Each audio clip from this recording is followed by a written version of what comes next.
"You don't belong in this family," Margaret yelled as she threw my handmade birthday gift for my husband into the trash. "My son could have married someone rich, someone important, but instead he chose you, a nobody." I stood in her spotless kitchen, my hands shaking but my voice firm. "I love James, and he loves me. That should be enough. My name is Isabella Martinez. I was 29 and had been married to James for 3 years. But his mother still looked down on me. No matter what I did, being a teacher, learning their family traditions, or just trying to be kind, it was never enough. She especially hated that I came from a hard-working Mexican immigrant family." Margaret crossed her arms. "Love isn't enough. This family has standards. You'll never truly be one of us." Then she picked up the glass angel I had made for James and dropped it into the garbage disposal. The sharp sound of it breaking made my heart ache, but I refused to cry. "Next week is our family portrait," she said coldly. "Try to wear something decent this time." Before I could answer, my little nephew Tommy ran in. "Auntie Bella, can we play trucks?" His bright smile broke the tension. "Of course, Mio," I said, smiling back. Margaret frowned at my use of Spanish, but Tommy didn't notice. Just then, James walked in. He glanced at the broken glass, then at his mother's stiff posture and my clenched fists. "What's going on?" he asked. "Just helping Isabella understand how things work in this family," Margaret said smoothly. "Oh, and I've arranged for a stylist to pick a proper dress for her for the gala tomorrow." James hesitated but forced a smile. "That's thoughtful, Mom." He always tried to keep the peace, stuck between his love for me and his mother's disapproval. Later that night, as we drove home, he squeezed my hand. "She'll come around," he said. "She just needs time." But it had been 3 years, and nothing had changed.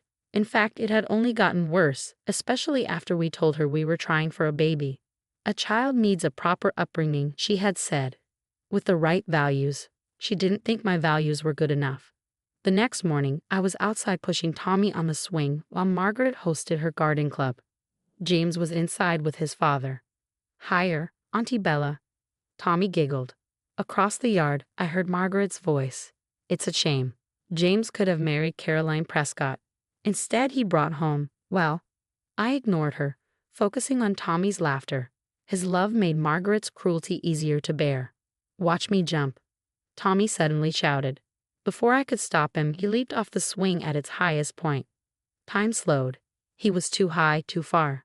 Without thinking, I lunged forward and caught him just before he hit the ground. We crashed down hard. Pain shot through my back, but I held him tight. As we rolled to a stop, I heard Margaret scream. "Someone call an ambulance." Tommy was crying but safe. I tried to move, but I couldn't. Everything hurt.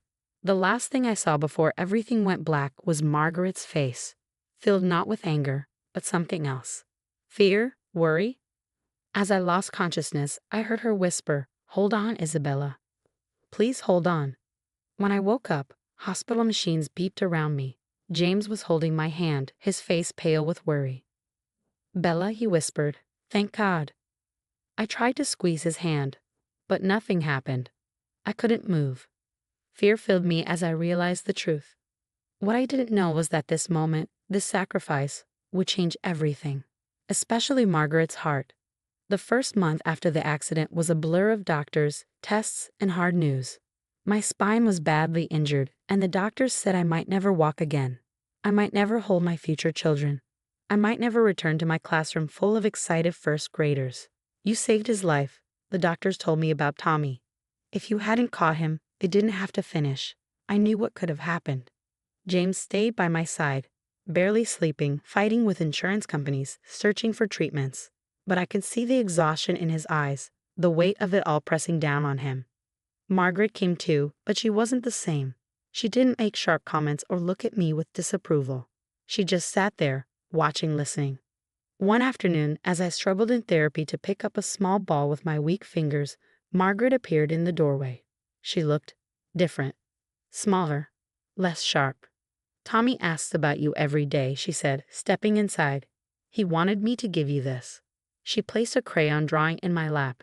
A stick figure labeled me standing next to another labeled "My Hero Auntie." I stared at it, wishing I could hold it properly. "How is he?" "Physically, he's fine. But he's having nightmares.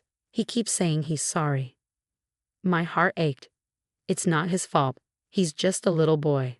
Margaret hesitated, her hands trembling. No, it wasn't his fault. She swallowed hard. I've been thinking about what you did. You didn't even hesitate. You just acted to save him. He's family, I said. Margaret flinched as if the word had struck her. She opened her mouth to say something more, but then James arrived with my lunch. Mom, he looked surprised. I didn't know you were coming today. I was just leaving, she said quickly, but at the door she turned back. Isabella, thank you. For my grandson. It was the first time she had ever thanked me. After that, Margaret changed. She visited often, not just for a few minutes, but for hours.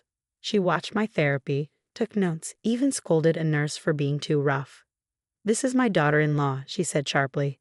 Be more careful. Daughter-in-law, not just James's wife or that girl. The words meant something. One day, after a frustrating therapy session where I couldn't even hold a cup, Margaret did something I never expected. She pulled her chair close and took my hand, the one I couldn't feel. You know, she said softly, when James was little, he struggled to ride a bike.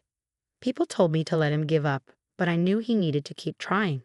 So every day we went outside. Every day he fell.